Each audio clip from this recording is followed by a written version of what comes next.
As a young juvenile delinquent in America, it's tough to get some alcohol. For some reason, you need to be 21 years old for that shit. It's like, at 18, you can get drafted to war and die for this country, but God forbid you have a beer to calm the nerves from the PTSD you get. Quite frankly, it's some bullshit. And so I have to ask myself, what would Gandhi do? What would Martin Luther King do? Well, Martin Luther King once said that one has a moral responsibility to disobey unjust laws. And so every weekend when I get blacked the fuck out, I'm not doing it because I'm a piece of garbage, okay? I'm just fulfilling my moral responsibilities. It's called civil disobedience. And if you aren't doing the same, that makes you a bystander to tyranny, and you are part of the problem. I get that not everyone can be a freedom fighter like me though, because like I said, it is tough to get some alcohol when you're underage. You either gotta be a girl or use a fake ass ID. And while it would be fun to get a sex change, that seems like a lot of work, so fuck that. But yo, I fucking hate using a fake ID, because it just leaves a cloud of uncertainty over your night. You can never be 100% certain that it's gonna work. You just have to hope and pray that the guy at the store doesn't give a fuck. Because let's be honest, these fake IDs aren't fooling anyone. When I hand that shit over to the guy, we both know what the fuck is going on. But something I've learned over the years is that as long as you walk into the store with the right type of energy, they'll let you buy the alcohol no matter how fake your ID is. The first time I used a fake ID, I was a nervous wreck. My palms were sweaty, knees weak, arms were heavy, yo. Like I was straight up shitting my pants in there. I was avoiding eye contact with everyone. My whole body language was just off. And when I handed over my ID, my hand was shaking like I was an 80-year-old with arthritis. So it's no surprise the guy didn't let me buy any alcohol. Because the way I was acting, it was just obvious I was some underage kid. After making those noob moves, I realized that in order to buy alcohol underage, simply having a fake ID isn't good enough. You also have to act like you are 21. And what I mean by that is you have to act like you belong there. You can't be all nervous, because people who are actually 21 don't get nervous when they're buying alcohol. To them, buying alcohol is like buying a loaf of bread. And so nowadays, that's my mindset every time I go to the liquor store. I just walk in all nonchalant like I am 21, with the confidence that they're gonna let me buy whatever I want without any problems, because this is just like any other trip to any other store. And surprisingly, walking in with this type of energy works. It works so well that it's gotten to the point where they don't even ask to see my ID anymore. Because just from the way I'm acting, it seems like I'm old enough to be buying alcohol. The reason why I'm telling you all this and basically snitching on myself is to prove a point. And the point is, act and you shall become. If you don't like who you are right now, all you have to do is start acting like the person you want to be, and over time you will become that person. In my case, I wanted to be 21.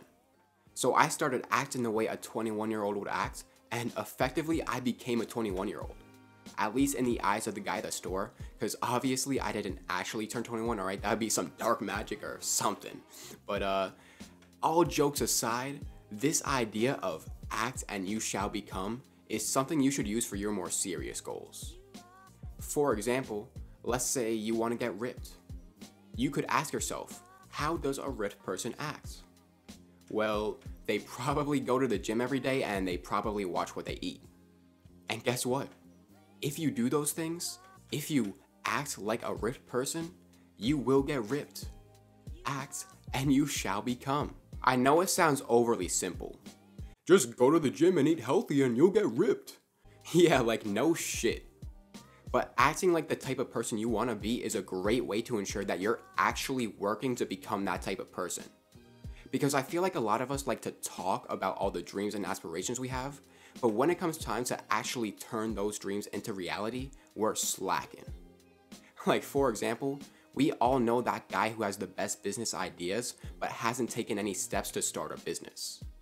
He wants to be a successful businessman, but he isn't acting like one. And so he isn't one. Because real businessmen don't talk about their business. They actually fucking run their business. You can talk and think and theorize about who you want to be all day. But until you start acting that way, you're never gonna be that person. It's your actions that make you who you are.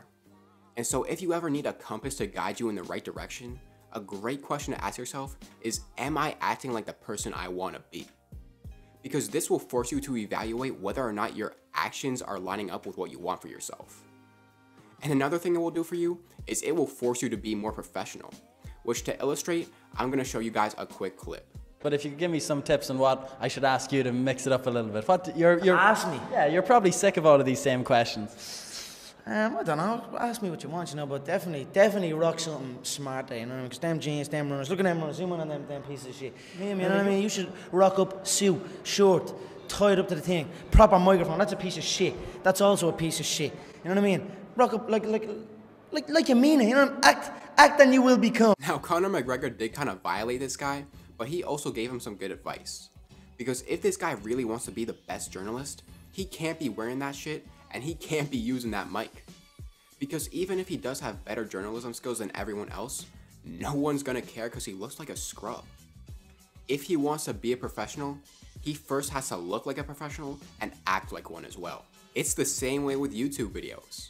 I could be saying the most profound shit, but if I was recording with some potato ass quality, nobody would watch it because nobody wants to see some potato ass quality. If I want to be one of the top YouTubers, I have to, as Conor McGregor would say, rock up like I mean it. Which basically means I have to make sure every single aspect of my videos are top quality. Because if I don't, there's a million other people who will. Speaking of Conor McGregor though, that's a guy who embodies the idea of acting you shall become. Because as soon as he got into the UFC, he was already acting like the champion. There's a part of you that would be disappointed if it's not Jose. I mean, this is a culmination. You want to beat the king, right? The current king. The current king. You're looking at the current king, Ariel. You're interviewing the current king. From the way he walked like he had the biggest dick in the room, to how he talked with all that confidence, to how hard he trained and fought. In everything he did, he conducted himself as the champ. And that's what led him to become the champ of not only one, but 2 different weight classes. I'd like to take this chance to apologize to absolutely nobody. The double champ does what the he wants. As human beings, we all came out of the womb pretty much equal.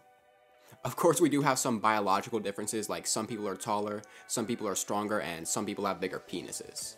But in general, we all start out in life exactly the same. So what is it that causes us all to end up being so different?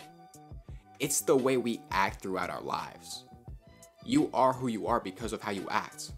So whenever you want to make a transformation in your life, start off by acting like the person you want to become.